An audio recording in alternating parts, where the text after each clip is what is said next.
Assalamualaikum.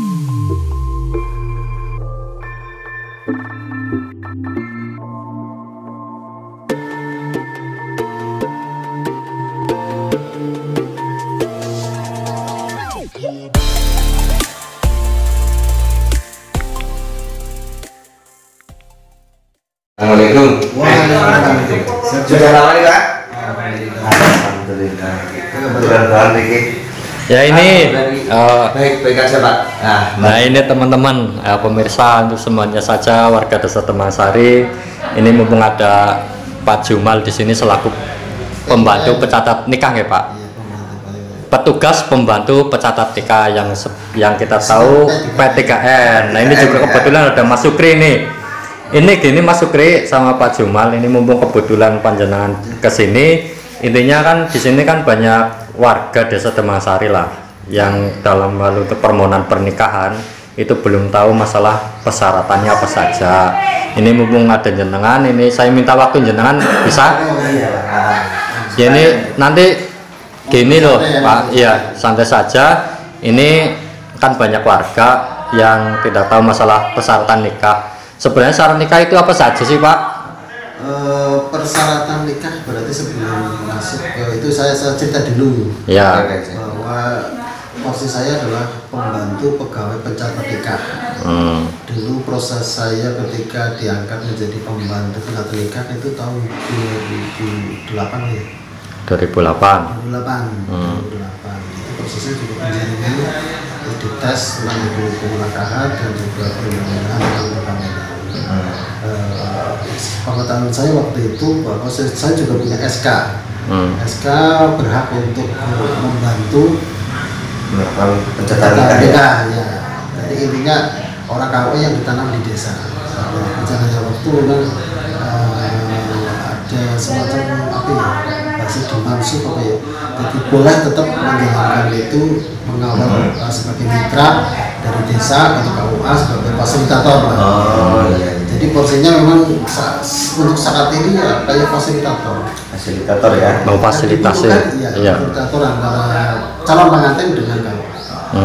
Tetap prosesnya dari kalau saya menekankan karena saya adalah kepercayaan dari desa. Saya menekankan bahwa tahapan-tahapan itu harus dilalui. Sepertinya. Ya betul. Salah satunya adalah pengantar RT RW. Oh pengantar RT RW ya. Itu penting ya Pak. Itu penting karena saya jangkauan saya itu kan saya terbatas. Jadi ketika yang mengetahui dia berstatusnya seperti apa adalah RT dan RW ya. Ya jadi lucu ketika RT orang ngerti, Pak Kepala Desanya ngerti nikah. Nah ya itu penting itu. Berarti lingkungan dulu sudah pengantar. Itu ya pertama harus RT RW harus tahu dulu ya. Iya. Dan di situ bisa juga yang bersangkutan, bisa juga orang tua wali. Orang tua wali tapi bisa. Harus membawa kakak, membawa kakak atau KTP ditujukan. Statusnya kalau saya menekankan membawa KTP asli. KTP asli. KTP asli ya. Untuk dideteksi. Itu. Iya. Nah, terus setelah itu yang harus difotokopi surat akte kelahiran. Akte kelahiran. Akte kelahiran ya. Terus ijazah terakhir. Ijazah terakhir saya tekankan kalau ada SMA-nya SMA, terus yang terakhirnya mungkin S1-nya. Kalau di S1 kan tidak ada keterangan nama orang tua. Iya betul.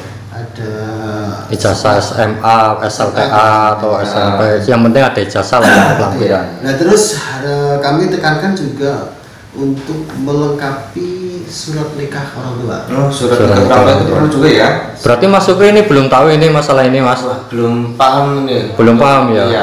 Makanya kalau ditanya ada warga yang tanya bingung ya. Iya betul. Ya, ini malah kebetulan ini Mas ada itu. Ketika yang tanya langsung saya lemparkan suruh ke tempat Pak Jumal gitu biasanya. Iya. Nah terus ketika sudah ada surat nikah, kalau belum pernah menikah, itu saya tekankan untuk membawa materai ya. 6.000. Kalau belum menikah ya. Kalau sudah menikah? Kalau sudah menikah. Sudah pernah menikah lah ya. Sudah pernah menikah. Kalau statusnya cerai mati, itu saya juga keterbatasan jangkauan saya untuk meneliti. Mereka harus menyiapkan materi juga di samping surat kematian dari desa. Nanti dilengkapi dengan surat kematian dari desa kalau yang statusnya cerai mati. Dan kalau status cerai hidup harus membawa akte cerai asli dan lampirannya. Akte cerai ya. Kalau yang cerai hidup tadi ya, kalau cerai mati harus surat kematian. Kalau yang cerai hidup akte cerai dan yang asli ya. Iya, akte cerai dan lampirannya. Jadi kita tahu kronologi perceraiannya seperti apa. Nah setelah itu nanti kita buatkan surat model N1, terus N2, dan sekarang yang terbaru KMA 2000 tahun 2020 itu memang pengantar surat model N1, terus N2, surat model N2, N4, N3-nya tidak, N4, N5. Dan kalau kelengkapan yang lain biasanya saya lengkapi adalah keterangan wali. Keterangan wali ya. Keterangan wali harus dijelaskan walinya itu siapa, apa hakim atau bermasalah dengan perwalian. Dan terus permohonan mungkin ketika menghendaki nikah yang undang di hotel atau di mana itu ada surat lagi namanya surat permohonan bedolan. Permohonan apa? Permohonan bedolan kalau bedolan ya. Itu kalau masalah persyaratan yang N1, N2 sampai N berapa itulah. Terus surat itu kan disediakan sama Pak Jumal ya? Iya, sementara memang kayak gitu. Karena masyarakat yang mengetahui bahwa mengurus apa-apa di desa itu gratis. Ya, saya sampaikan dulu ya secara pribadi. Cuma pelayanannya kan cuma pengantar. Pengantar satu. Padahal kelengkapan untuk nikah itu membutuhkan beberapa item lah ya kemarin sampai kalau yang sudah ada ini jadi sebenarnya ada sampai 11 atau 11 item ya. Ya, bisa dicatat. Yang pertama kalau untuk Demang Sari kita ayam itu sama. Pertama adalah pengantar ya. Pengantar yang untuk keterangan nikah itu diketahui kecamatan. Pengantar dari desa diketahui kecamatan. Satu ya. Terus pengantar imunisasi dan tes urin 2 berarti ya. Imunisasi ya. Berarti untuk pengantar imunisasi juga dibuatkan juga nanti ada belangkonya khusus. Oh itu ya. Berarti yang namanya pemohon tinggal berangkat ke puskesmas ya. Iya. Nah terus surat model N1 tadi. Surat N1. Model N1. Iya. N2. N2. N4. N4. N5. N5. Kalau umurnya memang kurang dari 21 tahun itu gampangnya, atau 19 tahun itu memang harus ada N5. Oh N5. N5 itu khusus untuk yang kurang dari 21 tahun ya? Iya, kita lengkapi itu. Nah, terus kalau N6 itu ke surat kematian. N6 surat kematian ya? Surat pengganti kematian. Ya sudah ya. Berarti tinggal surat keterangan nasab. Surat keterangan nasab ya. Nasab itu Pak. Keterangan bahwa dia anak dari siapa. Oh iya. Keturunan ya. Iya. Yang berhak menjadi wali. Yang berhak menjadi wali. Terus tambah lagi surat bedolan tadi ya. Surat bedolan iya. Surat bedolan. Surat bedolan, dan terus yang satu lagi adalah surat keterangan belum pernah nikah. Surat keterangan belum pernah nikah. Itu bagi yang belum pernah nikah. Terus keterangan kematian di materi juga, tujuannya untuk memperaman KUA. Surat kematian. Iya. Ini bagi yang cerai mati itu ya tadi ya.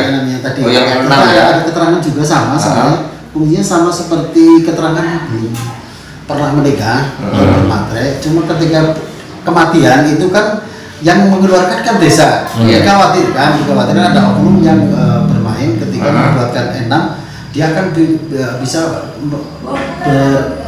bersuami lagi. Iya. Itu memang ditekankan untuk yang bermatre ya. Nah, terus tadi bedolan sudah ada bedolan, surat belum nikah matre, terus sama surat kematian juga sudah. Form foto ya. Oh ya, kalau itu fotonya berapa itu? Fotonya apa saja? Foto ukurannya berapa itu? 2020 yang terbaru kita butuhkan 4x6 1 lembar. 4x6 1 lembar. Dan 2x3 3 lembar. 2 kali 3 lembar. Itu untuk calon laki-laki dan perempuan sama. Nah, otomatis ketika warga satu desa Demangsari, berarti ya 2 kali ini. 2 kali itu ya. Iya, berarti kan N1-nya N1 laki-laki. Double iya N1 apa? N1 perempuan juga. Nah, disitulah timbul pembiayaan. Maka ketika dilemparkan ke desa, itu yang notabene tidak ada biayanya, nanti desa juga bukan hanya tugasnya ngurusi itu toh. Nah, tahapannya itu juga masih satu tahapan pengetikan baru pendataan seperti itu, nanti prosesnya ke desa juga kecamatan. Setelah dari kecamatan langsung kita daftarkan ke KUA. Itu berarti untuk persyaratan yang disiapkan oleh pemohon berarti tadi surat pengantar RT RW, fotokopi KTP KK asli. Kemudian ada ijazah ya, ada akte kelahiran, surat nikah orang tua, kemudian foto 4x6 1 lembar, 2x3 lembar, materai 6.000. Untuk status yang belum pernah nikah. Kalau misalkan statusnya cerai, baik mati maupun hidup, itu kalau cerai hidup ada lampiran akte cerai hidupnya ya itu ya. Kalau yang cerai mati membawa surat kematian dari desa. Oh ya. Nah, terus apa lagi mungkin? Ya ini untuk itu masalah persyaratan ando nikah misalkan itu gimana? Persyaratan ando nikah sebenarnya sama. Ininya kan sama ya. Iya sama. Cuma dia tetap dari tahapan awal jadi ketika memang mau menggunakan fasilitator, menggunakan P3N setempat, dia harus lewati tahapan yaitu RT RW. Sama ya. Judulnya sama seperti itu ya. Terus membawa tadi fotokopi KK, KTP, terus buku surat nikah orang tua, akte kelahiran, surat nikah orang tua, ijazah. Kalau yang ini dan data calon perempuan. Oh, data calon perempuan dan alamatnya juga ya? Iya. Kalau data calon perempuan dibutuhkan ya KTP lah, KTP, terus KK sama KTP, KK dan. Kalau yang numpang nikah perempuannya gimana? Sama ya. Cuma persyaratannya sama seperti permohonan nikah. Ketika perempuan idealnya memang perempuan itu nikahnya di mana dia berada. Ya salah satunya ketika tentang perwalian tidak ribet, walinya kan orang utuh anton. Tapi ketika memang itu menghendaki untuk nikah di luar kecamatan Ayah, nikah di luar Demangsari, itu tetap diperbolehkan dengan persyaratan ya agak ribet lah. Agak ribetnya maksudnya persyaratan sama dengan pengurusan tadi permohonan pernikahan. Cuma nanti uang seperti itu. Cuma yang jelas kan dari pemohon itu persiapannya kan udah jelas. Nanti untuk masalah berkas yang lain-lain kan dibantu oleh Pak Jumal sendiri kan seperti itu. Iya. Saya sebagai fasilitator dan sekretariat sebagai ya jasa lah. Ya masalahnya kan sering banyak yang tanya Pak. Ini yang ngurus surat-surat nikah itu gimana ya? Ini mumpung jenengan ada di sini, ya alhamdulillah ini kebetulan langsung tanya. Saya sampaikan lagi ketika wali saat ini memang kedudukan wali itu memang harus sesuai dengan tubuhnya ya. Wali itu urutannya 1. Ketika ayah masih hidup berarti belum tergantikan oleh kakek. Kakek belum terganti. Kalau masih hidup ya, jadi ketika jatuhnya maksudnya urutannya. Urutan perwalian ya. Ayah orang tua ya. Ketika ayah sudah mati berarti kita cari kakek. Yang ke atas ya, nyari ke atas ya. Cari ke atas kakek. Terus apa sih Pak? Buyut. Bisa juga kan mati muda ya. Masih punya buyut juga bisa. Nah itu biasanya sampai situ jatuh ke saudara laki-laki kandung itu aja dulu lah kayaknya lah kan ya. Ini terus gini Pak, ini kemarin juga ada informasi itu warga desa Demangsari yang mau nikah, tapi untuk walinya itu orang tuanya itu berada ini yang perempuan yang mau nikah perempuan warga desa Demangsari. Nah tapi walinya itu ada di luar Jawa. Nah ketika besok menikah itu kemungkinan tidak bisa pulang Pak, itu gimana Pak? Ada jalan, semuanya memang ada jalan. Ketika wali yang di luar kecamatan Ayah atau di luar Pulau Jawa atau di mana, ketika tidak bisa hadir, dia datang ke KUA saja. Namanya surat taukil bil khitobah. Surat taukil bil khitobah ya. Jadi di sana di KUA. Jadi bahasanya nabumen itu Mas Basawi ikrar. Cuma ikrar ke para KUA sana, nanti ikrarnya itu dikirimkan ke KUA kita. Ketika yang wali itu yang tidak bisa hadir di hari. Berarti orang tua tersebut datang ke KUA setempat sana membawa KTP calon pengantin. Tapi di KUA yang di domisilinya wali itu ya. Wali itu. Berarti nanti dari sana informasi ke KUA ayah. Kalau di Masari kan ayah gitu. Semua dia berada di luar negeri. Jadi betul. Dia akan berurusan dengan KBRI-nya gitu. Oh, KBRI gitu ya. Sana sudah ada lah di setiap negara ada yang bidang ngurusi agama. Nah, ketika walinya itu gini aja Mas. Ketika wali yang berada di tempat yang sangat jauh dan kemungkinan juga bisa pulang, kemungkinan juga bisa tidak, itu kalau sarankan buat K2 saja. K2 apa itu? Dibuatkan surat 2 tadi. Oh, surat taukil bil khitobah dan juga surat andon. Andon nikah, andon wali. Andon wali dari sana. Contoh ketika itu terjadi ketika aparatur pemerintah ABRI. Nah, ketika buat taukil tok jebulane bisa pulang kan eman-eman ya. Nah, ketika dua-duanya dibuat nanti terserah lah kita yang mau yang digunakan yang mana gitu ya. Iya, terserah mau yang mana. Nah, terus tadi mungkin ada yang ya terus gini, kalau misalkan ada warga yang mau menikah terus keberadaan walinya itu tidak diketahui gimana Pak? Tahapannya kita tidak sekedar percaya. Tujuannya nikah kan bukan hanya sekedar formalitas kayak KTP dong ya, atau musik berbeda. Apa yang menikah kaitannya dengan sah dan tidaknya ibadah untuk diterima orang. Jadi tahapannya memang ketika wali yang tidak diketahui keberadaannya nanti ada prosesi kita pemeriksaan. Pengecekan monitor, semacam monitor ya gitu ya. Pokoknya dicek dulu di KUA, nanti beberapa saksi-saksi juga didatangkan dari tokoh masyarakat itu keberadaannya di mana. Tapi 99% semua kelacak lah ya. Kelacak dan endingnya bagus. Nah itu tadi mungkin ada yang perlu di itu Mas Guntur. Ini KTP-nya saya mohonkan itu ketika persyaratan itu dilengkapi Jadi mungkin ada yang belum. Iya. KTP calon pengantin gambar KTP kakaknya satu gambar. Nah, ketika dia sudah pisah kan mungkin ada janda atau dia biasanya kakaknya sendirian. Itu memang diharapkan membawa kakak orang tua. Kakak orang tua. Iya. Karena untuk mendeteksi itu. Nasabnya ya. Nasab. Terus KTP orang tua juga KTP bapak ibu juga orang tua. Biar ketika ada permasalahan masih kita berarti KTP kakak pokoknya 2 lembar ya, sediakan lebih dari satu lah ya, lebih dari 1-2 lah ya. Terus kita masih punya arsip itu. Iya, oke. Nah terus ini kalau misalkan nggak punya akte kelahiran gimana itu Pak? Saya tekankan ketika usia produktif yang masih muda dan cara kebijakan saya memang tekankan saya untuk membuat itu. Harus ada ya, wajib ya. Tekankan seperti itu. Tujuannya bukan hanya untuk nikahan.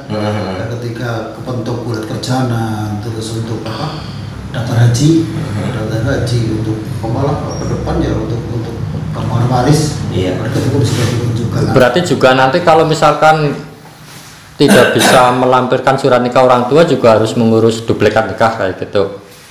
Sebenarnya pengurusan duplikat itu juga ketika sekali urus janjinya ada 2 keuntungan. Jadi ketika tidak diurus pun sebenarnya nggak apa-apa, tapi tetap jadi tugas sebagai fasilitator harus buka-buka arsip di sana ya. Tapi ketika langsung mengurus permohonan duplikat itu kan berarti ketika sudah nikah masih punya duplikat kata di sana. Apalagi tidak harus mencari lagi. Disarankan memang ya seperti itulah. Ya. Jadi